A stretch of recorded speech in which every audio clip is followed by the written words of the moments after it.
Good morning again. It's good to see you all this morning, to be in worship together on this beautiful morning.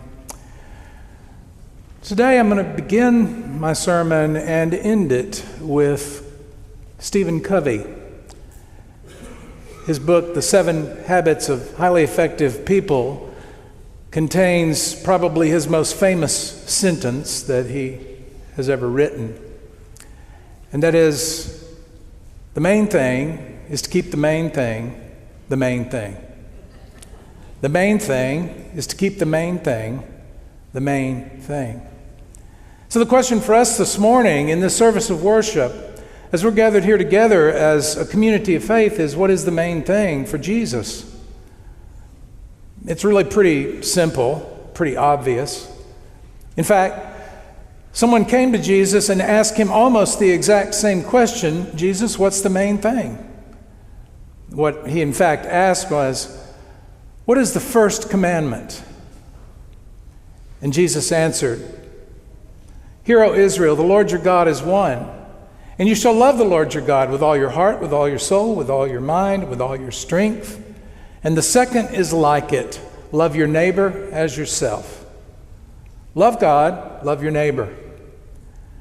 And then when Jesus was preparing his disciples, his closest associates, his friends, those with whom he had been in ministry and traveled around and sought to mold them and shape them and to teach them, when he was preparing them in that Last Supper for the time when he would no longer be physically present with them, he said, I give you a new commandment, that you love one another.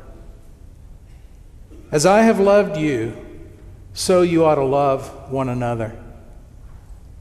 So it's pretty obvious what the main thing is for Jesus. Summed up in one word: love.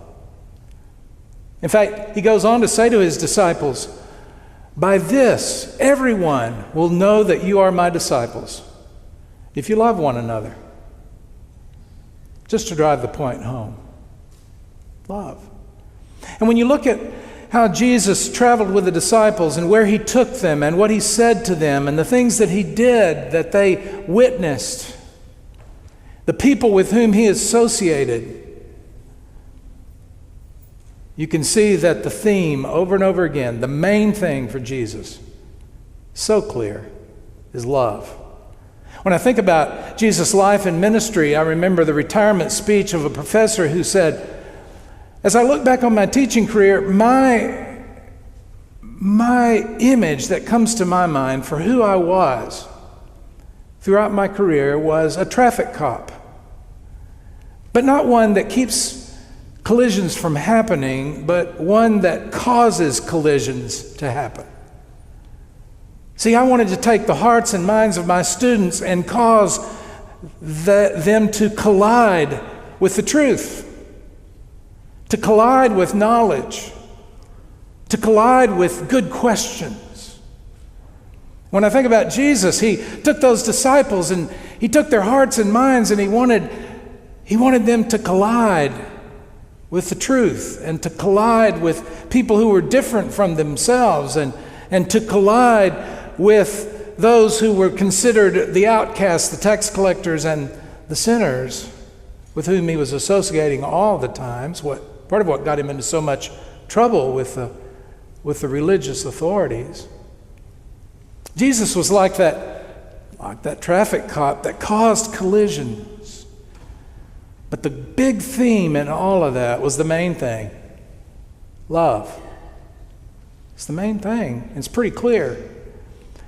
My favorite statistic from the Guinness Book of World Records is the world's shortest sermon. It was preached by John Albrecht, an Episcopal priest in Michigan. He walked to the pulpit one Sunday morning. He made eye contact with every member in the congregation. He paused and he said, love. And he sat down. One word. What other possible word could he have used to preach a one-word sermon that would capture the main thing. There is no other option, is there really? Love. It's the main thing. But it's difficult because Jesus commands love. I give you a new commandment, that you love one another.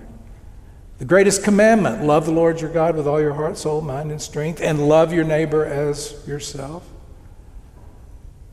It's a difficult one, especially since it's difficult really to nail down the meaning of the word love. How do you define it? We only have one word in the English language for love, and we use that word in all sorts of different ways. One of my favorite lists is a list of things that children say about love, the way they define love. And it's not that the list is cute. It's really profound. It's out of the mouths of babes. These children have watched and they've listened and they've paid attention. And so when they're asked the question, what does love mean? Here are some of the answers that they give. My mommy loves me more than anybody. You don't see anyone else kissing me to sleep at night. Love is when your puppy licks your face. There's some cute ones there. But love is like a little old woman and a little old man who are still friends even though they've known each other so well. During my piano recital, I was on a stage and scared, and I looked at all the people watching me, and I saw my daddy waving and smiling. He was the only one doing that, and I wasn't scared anymore. You really shouldn't say, I love you, unless you mean it. But if you mean it, you should say it a lot, because people forget. When someone loves you, the way they say your name is different. Listen to this. You know that your name is safe in their mouth. Isn't that wonderful? Love is when someone hurts you and you get so mad, but you don't yell at them because you know it would hurt their feelings. Love is what makes you smile when you're tired. When you tell someone something bad about yourself and you're scared they won't love you anymore, but then you get surprised because not only do they still love you, they love you even more. And then this one. There are two kinds of love, our love and God's love, but God makes both of them. That's good. We could learn a lot from what kids teach us about what they observe. It's difficult, isn't it, to nail down the definition of love, since we only have that one word in the English language and we use it in so many different ways. Some are very menial and some are profound. Some really don't do the word justice and others demonstrate it beautifully. But it's hard to define. The Greek language is a little more fortunate. As you probably know, there are several words for love in the Greek language. Storge is the love of companions and friends. Eros, the love between lovers. That's the romantic, physical kind of love. Philia, the love of brother and sister. Sometimes called brotherly love, sisterly love. But there's this word agape, which is the word that Jesus uses. And what makes that different from the other kinds of love is those other kinds of love are really more how we feel. But this word agape is a different kind of love. It's how we act. It's a word that describes an act of the will, not a feeling of the heart. Now, the feeling of the heart often follows the act of the will. It is the act of the will that says of every other person that we desire and wish the best for that person. It is unconditional goodwill for others, and it's an active thing, this kind of love. Love is not just a feeling. It's not just a thought. It's not an attitude. But as 1 John says, love is more than words. It is action. Action. And there are lots of examples of that. Those examples abound with this kind of love. People who don't even really know each other very well, who who treat others as a brother or a sister. A few years ago in Florida, there was a story that came out of the aftermath of one of the hurricanes. There was a sender passing out supplies to people, and of course many homes were without electricity, and so one of the much sought after items were batteries. There was a woman standing in the line, and when it came her turn to receive what she was there for, she asked for 6 batteries. She's an African-American woman, wanting 6 batteries for a 6-cell flashlight. She said that her daughter was afraid of the dark and she wanted to have light, but it's a 6-cell flashlight. You got to have 6 batteries. The volunteer said, "Well, I'm sorry, but we have limited supplies, and so we limit that to 2 batteries per person. Now, if you had other members of your family here, then you could receive more than 2 batteries." There was a woman in line behind her, a Caucasian woman, who said, "Oh, I'm a member of her family." And then an Asian woman behind her said, "So am I. We're part of her family." And the volunteer smiled and gave her 6 batteries. See, what made them jump toward being family was not just a feeling. I mean, they don't know her at all. But is this kind of love that can be, in fact, commanded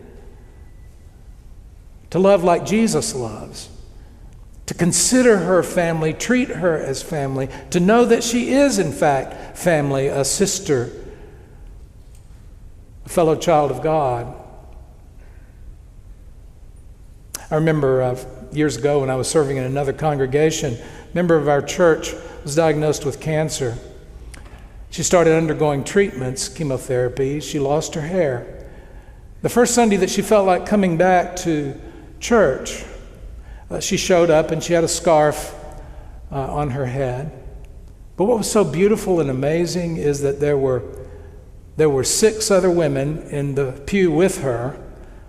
Some of them didn't even know her very well, but they had heard about the conspiracy. And they were sitting there with scarves on their heads too. And for every Sunday, until her hair grew back, she had those sisters with their scarves sitting with her.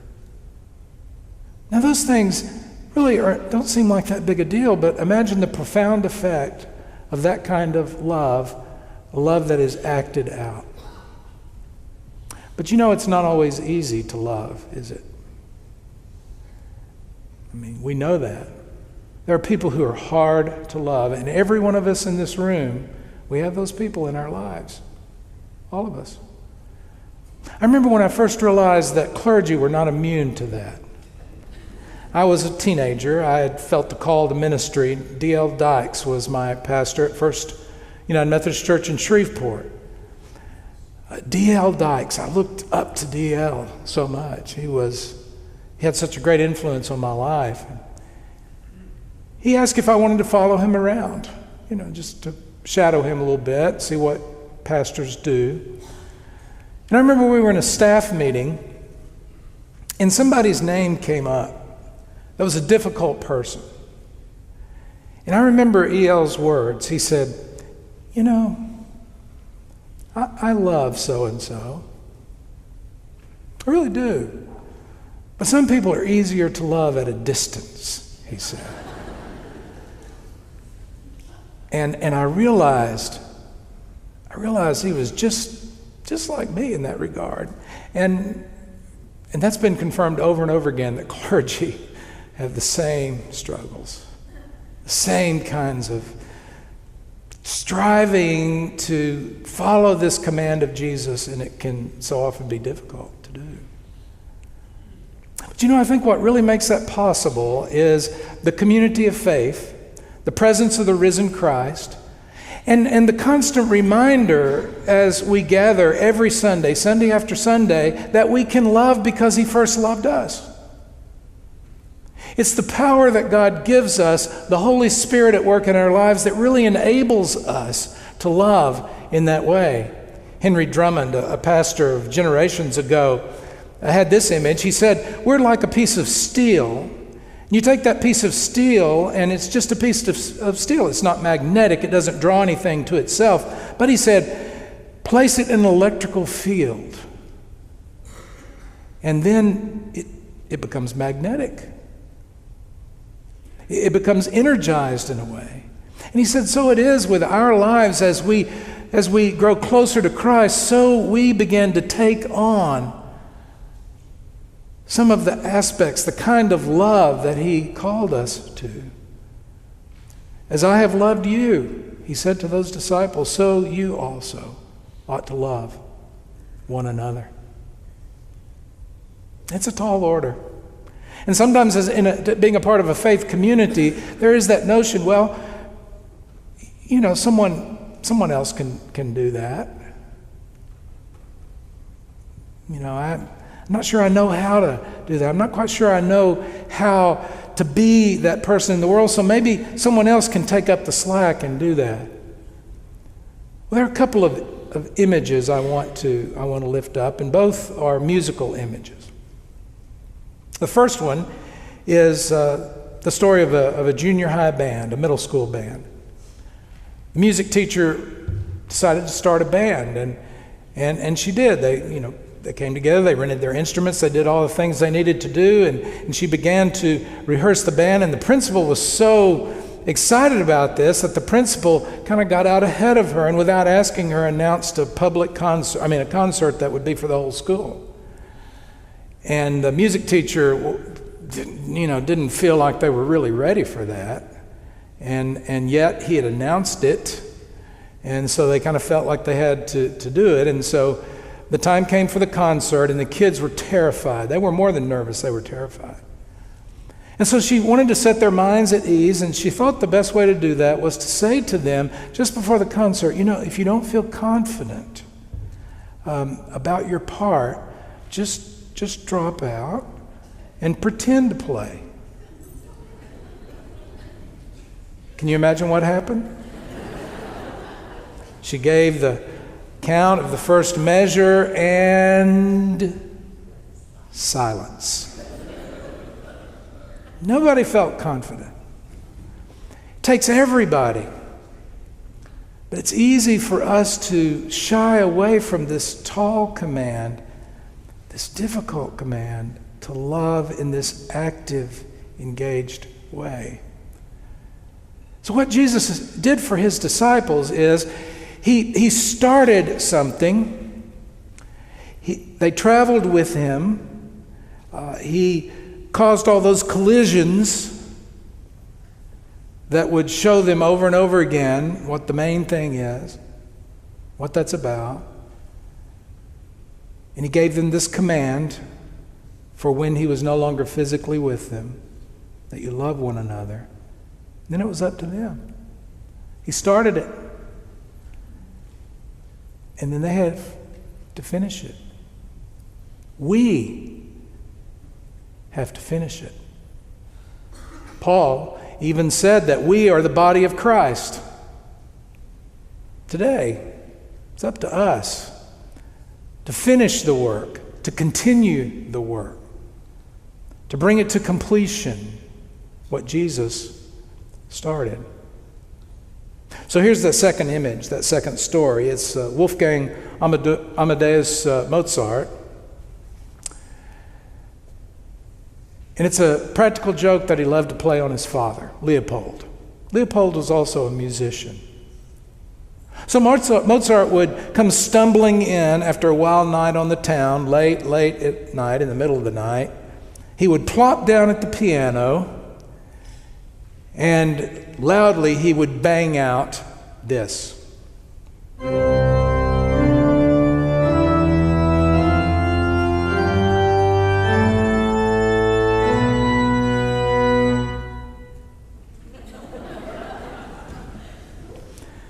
And Leopold would toss and turn. And it would just drive him crazy like it's driving us crazy right now. And he would finally have to get up and go downstairs and finish the scale.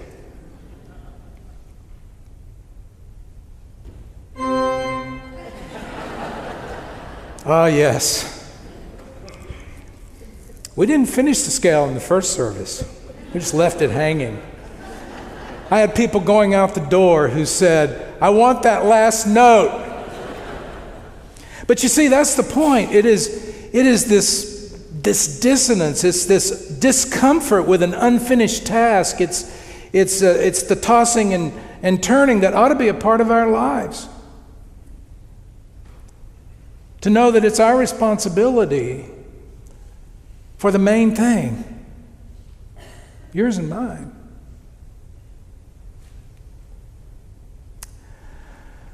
So there's that last Stephen Covey quote. I said I would end with another one, and it's this.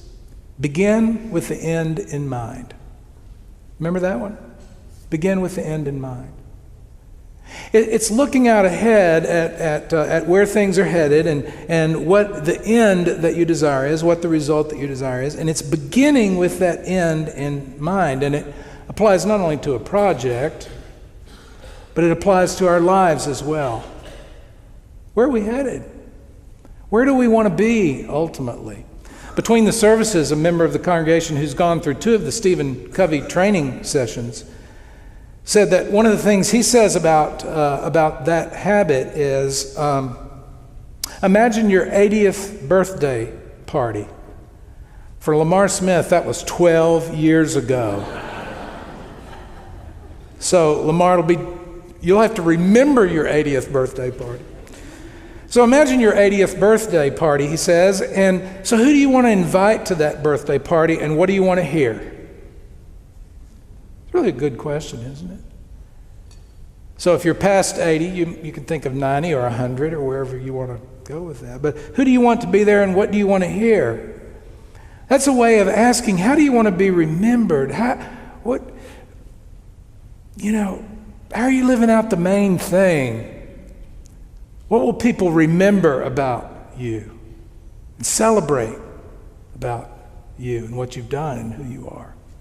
It's a very good question.